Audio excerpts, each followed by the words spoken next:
For today's podcast, Dr. Smith, you're back with us. It's another board recap. We had a school board meeting last night, so thanks for taking the time. We're going to go through another school board meeting. Sounds great. So just as a reminder to get into the board docs, if you go on the EVSC homepage, go under About Us, click on Board of School Trustees, and then you'll be able to access board docs. And then simply click where it says click here, and it will take you straight to board docs. And once again, I think it's important to note, too, now it's not active now, but that's also what you just did, where you would go on the Friday or weekend before a school board meeting if you want to register for our town hall format, which has been very successful. So Correct. You could then submit something prior to a Monday meeting. Very good. And then back on board docs, simply would click on the date that you would choose to review. We're going to review May the 24th. Click on View the Agenda, and then it brings up the agenda right there for you. So roll call, Pledge of Allegiance. I think we know what those are. You want to spend just a few seconds on the good news that you... Yeah, we had a lot of great things to recognize last night. One of our EVSC resource officers was recognized. He does a lot of great things in the school he works in, Fred Schleter. We also had one of our retiring teachers who just won 3 awards last week, Educator Awards, Pat Carter, who is retiring from New Tech Institute, long history with EVSC, so proud of him for that. We wished congratulations to Central High School science team, the academic Super Bowl. If you haven't seen those before, they're such exciting competitions and so much preparation goes into that. So congrats to them. And then also they won state. They did. They won state. Yes, thank you. In the science category. So kudos to them. And then we also recognize the fact that last week we had 16 graduates out at Ameriqual in our RAMP program that were recognized. They got their high school diplomas.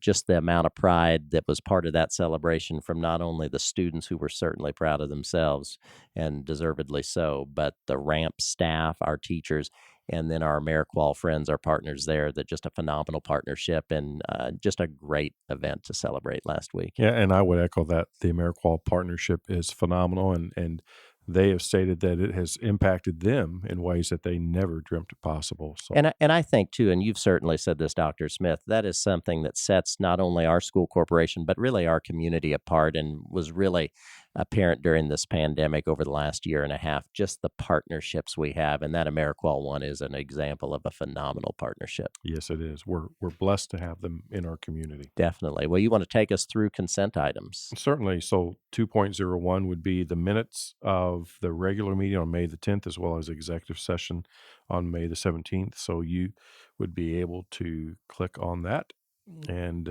be able to read the minutes there.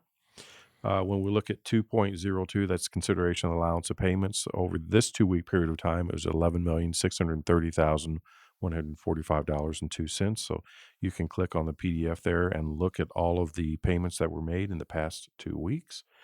Item 2.03 is a resolution to transfer funds from the education fund to the operations fund.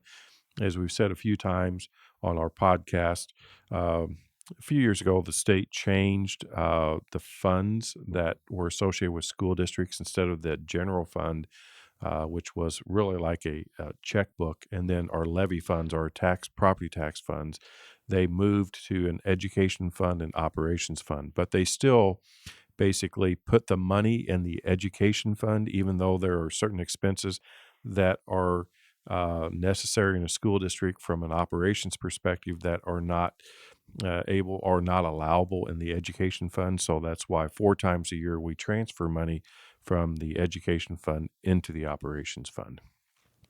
And this is simply a requirement in state law that we do that on a quarterly basis. Okay.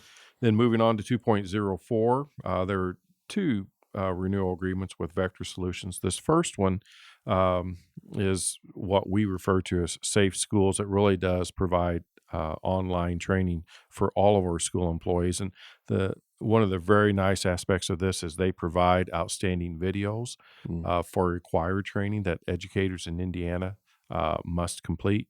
but they also have the capability to allow us to use the talents of our very talented communication staff so that we can upload videos that are specific to EVSC. So this was a renewal, and And fortunately, I do have to say, in terms of efficiency, not only are you getting excellent information to employees for training, but, gone are the days of having to bring people down necessarily to a large meeting. Not that we couldn't still do that in normal times anyway, but just to be able to put those videos out, whether it's their in house catalog or, as you said, us creating our own, really is an efficient way to reach all employees. certainly was, and this is another example of how blessed we were pre-pandemic to have so many technology solutions already embedded in our district. Because during the pandemic, as you said, when we could not gather together, individuals could still access the required training, Definitely. really from the comfort of their own home. Moving on then to 2.05, Teach Point is really it's the development or the professional development web-based software. All of our teachers are required to renew their licenses, and this keeps track of the professional development opportunities that our teachers have taken advantage of. Much different than what you and I remember from many, many years ago, the yellow catalog that we actually put together, and you would actually cut out a slip of paper in the back and send it in. That seems like a lifetime ago, but this is definitely a much newer version of that. It's probably because it was a lifetime ago, but also when we just think about the efficiencies of this and Definitely. fewer touches, and an individual can basically submit once again from their own desk and not have to have others handle those papers. I think it is very, very convenient and Definitely. efficient. 2.06 renewal agreement with Aramark Uniform Services. We use their products for both food service and supportive services. So you can see the contract that we renewed there, and pleased that the price did not go up this year. When we look at 2.07, the renewal agreement with the Jostens, this is for diplomas. So you can see what the price was and what the price went to, a slight increase. 2.08 and 2.09 are somewhat unique.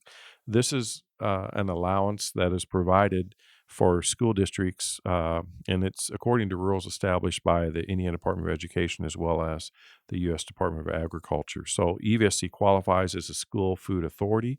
So then we can furnish food services to ARC Crisis Child Care Center as well as to the Rising Stars Child Care LLC.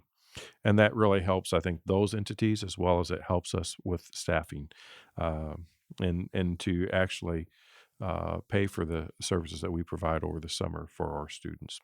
And then moving on to 2.10, to approve Voya financial resolution. We're really excited to be able to move to Voya, the retirement benefits that our employees have, as well as VIBA and other related employee benefits. It will be housed under Voya, fewer user fees, and one access point. So we think that this is certainly a huge benefit for our employees. Yeah, and I've been a part of some of those meetings, and Voya certainly has proven to be a really excellent company to deal with. So efficient, so knowledgeable on top of things. This is going to be a good change for our employees. Yes, and I think it's also emblematic of, while it appears as one action item on this agenda, this is the result of years worth of work and effort Yes. and getting many, many different entities involved, but it will pay big dividends for our employees. And then finally, under consent 2.11, which is consideration to the renewal of the agreement with Entrado School Messenger. So, do you want to discuss what that is? Yeah, so that this is the company we utilize for a few different things for both the EVSC website, the district website, evscschools.com. All of our schools have their own website full of information. So they manage and create all of these, of course, with the information we submit. And then also our notification system goes through them. So, of course, that's something we've had in place for some time now. We've been with this company since 2016, but that is our phone, email, and text notification system. So all of this is about communicating and getting information out to all of our community.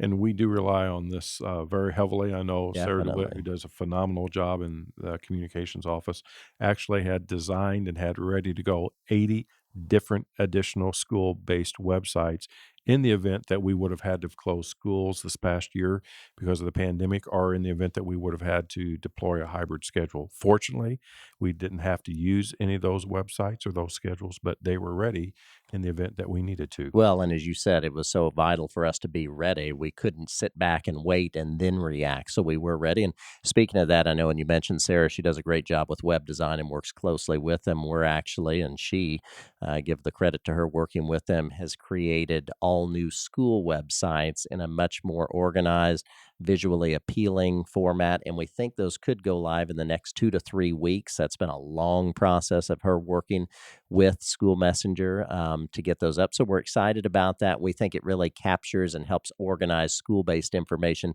in a better platform for the individual school websites. So you can look forward to seeing those soon. Very, very good. Moving on then to personnel recommendations, item 3.01.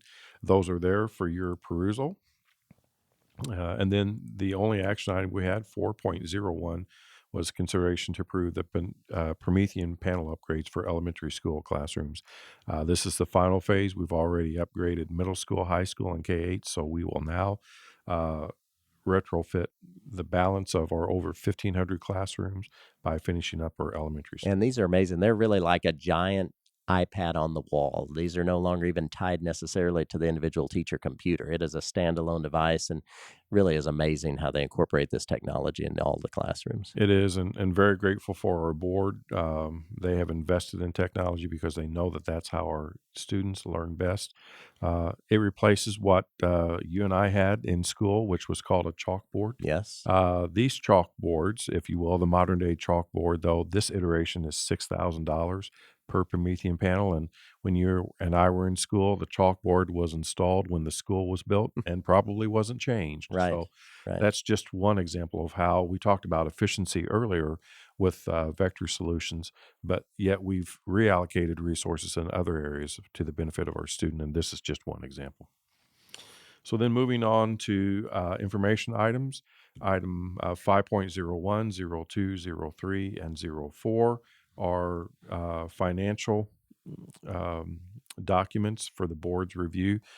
Dr. Underwood prepares these and provides these for our boards on a monthly basis. So if there are any questions, if the public or patrons have any questions about these after you review them, I think they could go to our website and ask us, Yes. type up a question. We Yeah, can you can certainly always go to contact us on our website, and those questions come in, and we get those to the appropriate person to respond. So that's a great way to lift a question if you have one, especially after digging into some of these items that it can be somewhat complex sometimes. Yeah, and I know Dr. Underwood was on here in one of our earlier podcasts that went through the format Yes. with an explanation of what all of these meant.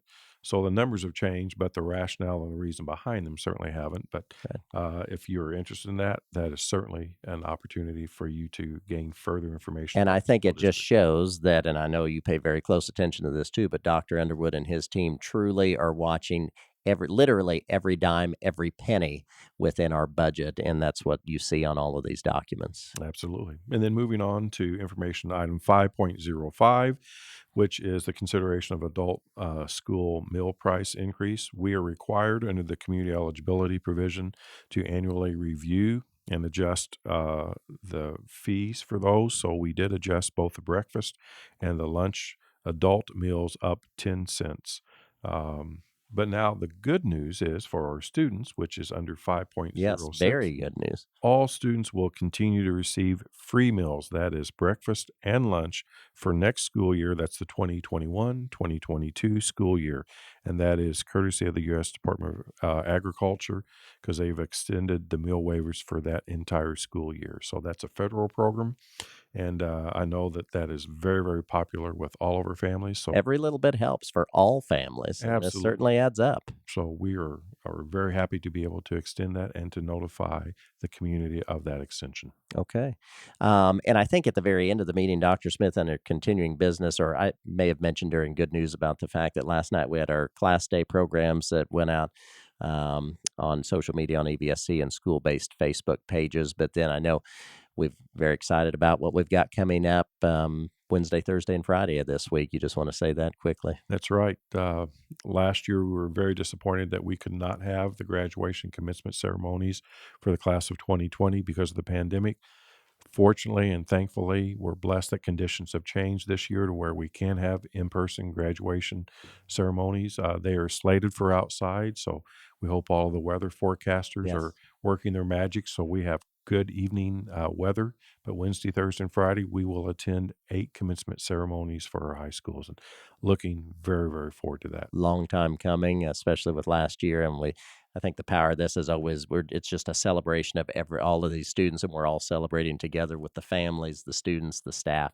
They're pretty special evenings. Absolutely, community-wide celebration. Definitely. Well, that wraps up another school board meeting. Dr. Smith, thanks for going through that information. We always appreciate this. We hope people find it helpful. Again, you can always go to evscschools.com for more information. Thanks for being here. Thank you.